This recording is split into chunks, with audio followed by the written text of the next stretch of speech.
जितिया व्रत कथा। जीवित पुत्री का व्रत अब की बार 2023 में 6 अक्टूबर को रखा जाएगा। इस दिन भगवान गणेश, माता पार्वती और शिव जी की पूजा की जाती है। उनकी पूजन को विधि विधान से करने के बाद इस कथा को अवश्य सुननी चाहिए, जिससे व्रत किया जो है पुण्य पूरा मिलता है। शिव जी की प्रिय प्रदोष काल में पूजा करनी चाहिए। व्रत का पारण दूसरे दिन अष्टमी तिथि की समाप्ति के पश्चात किया जाता है। आज हम बताएंगे जितिया व्रत की 3 कथाएं, जिसे सुनने से यह व्रत पूर्ण होता है। अपनी परंपरा के अनुसार आप इस कथा को अवश्य सुने, जिससे व्रत का पूरा पुण्य आपको प्राप्त हो। पहली व्रत की कथा, चीलो सियारो की कथा। जीवित पुत्रिका व्रत में चीलो सियारो की एक कथा भी सुनी जाती है। वह संक्षेप में इस प्रकार से है। एक वन में सेमर के पेड़ पर एक चील रहती थी। पास ही की झाड़ी में एक सियारिन भी रहती थी। दोनों में खूब पड़ती थी। चीलो जो कुछ भी खाने को लेकर आती, उसमें सियारिन के लिए जरूर हिस्सा रखती। सियारिन भी चीलो का ऐसा ही ध्यान रखती। इस तरह दोनों के जीवन आनंद से कट रहे थे। एक बार वन के पास गांव में औरतें जितिया की पूजा की तैयारी कर रही थी। चीलो ने उसे बड़े ध्यान से देखा और अपनी सखी सियारो को भी बताया।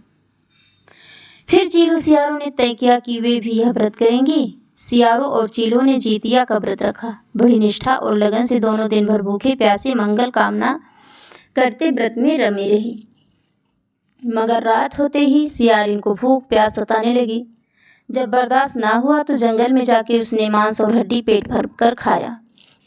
चीलो ने हड्डी चबाने की कड़कड़ की आवाज़ सुनी तो पूछा कि यह कैसी आवाज़ है। सियारिन ने कह दिया, बहन भूख के मारे पेट गुड़गुड़ा रहा था, यह उसी की आवाज़ है। मगर चीलो को पता चल गया। उसने सियारिन को खूब लताड़ा। जब व्रत नहीं हो सकता तो संकल्प ही क्यों लिया। सियारिन लजा गई, पर व्रत भंग हो चुका था। चीलो रात भर भूखी प्यासी रहकर व्रत पूरा की। अगले जन्म में दोनों मनुष्य रूप में राजकुमारी बनकर सगी बहनें हुई। सियारिन बड़ी बहन हुई और उसकी शादी एक राजकुमार से हुई। चीलो छोटी बहन हुई, उसकी शादी उसी राज्य के मंत्री पुत्र से हुई।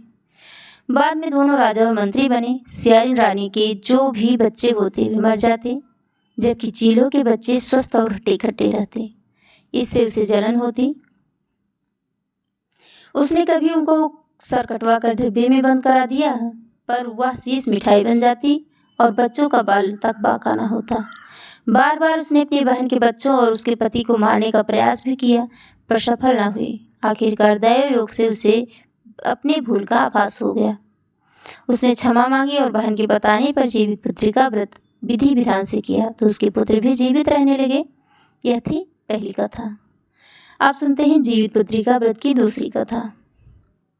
गंधर्वों के राजकुमार का नाम जीमूतवाहन था। वे बड़े उदार और परोपकारी थे। जीमूतवाहन के पिता ने वृद्धावस्था में वानप्रस्थ आश्रम में जाते समय उनको राज सिंहासन पर बैठाया, किंतु इनका मन राजपाठ में नहीं लगता था।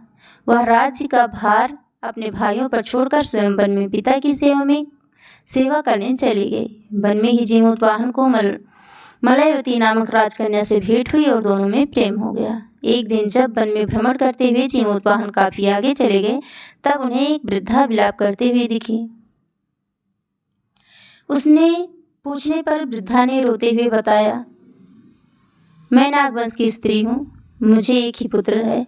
पक्षी राजगरुड़ के कोप से मुक्ति दिलाने के लिए नागों ने यह व्यवस्था की है। वे गरुड़ को प्रतिदिन भक्षण हेतु एक युवा नाग सौंपते हैं।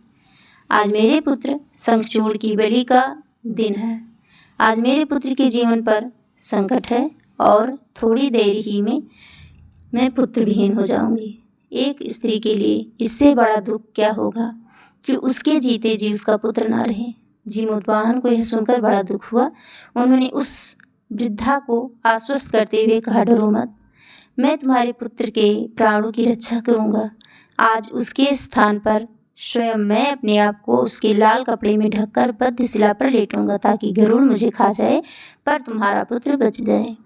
इतना कहकर जीमूतवाहन ने शंखचूड़ के हाथ से लाल कपड़ा ले लिया और उसे लपेटकर गरुड़ को बलि देने के लिए चुनी गई बधिशिला पर लेट गया।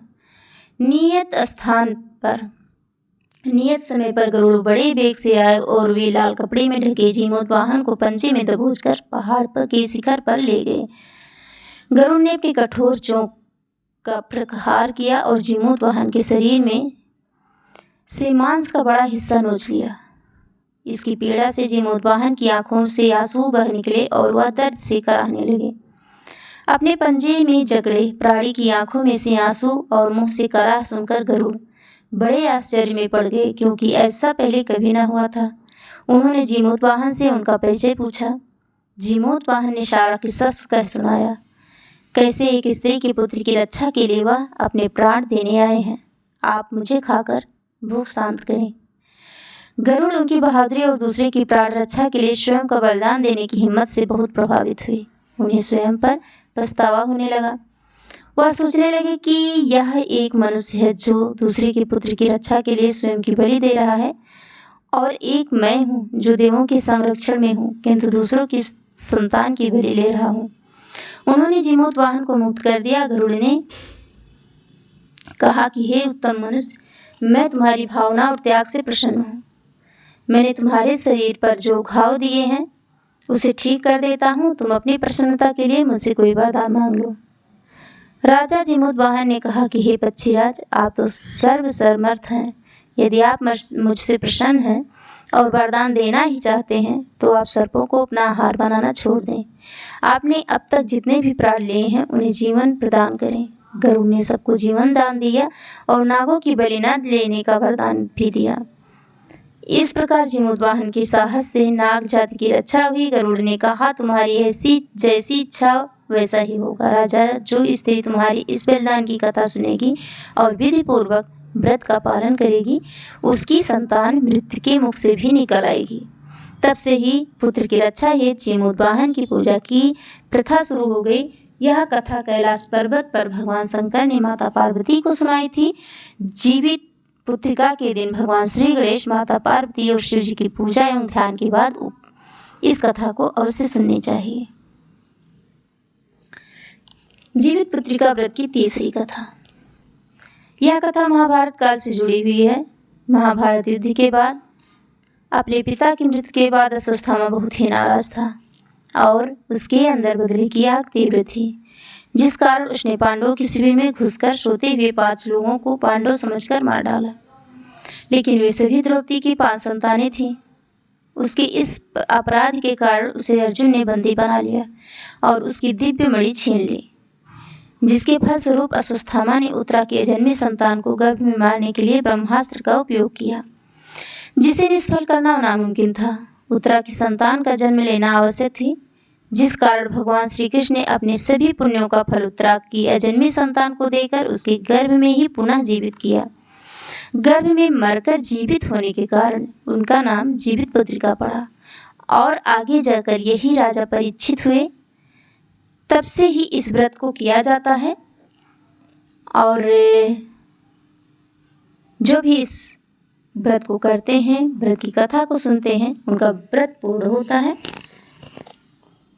और भगवान उनके पुत्र पति की रक्षा करते हैं। जय माता दी।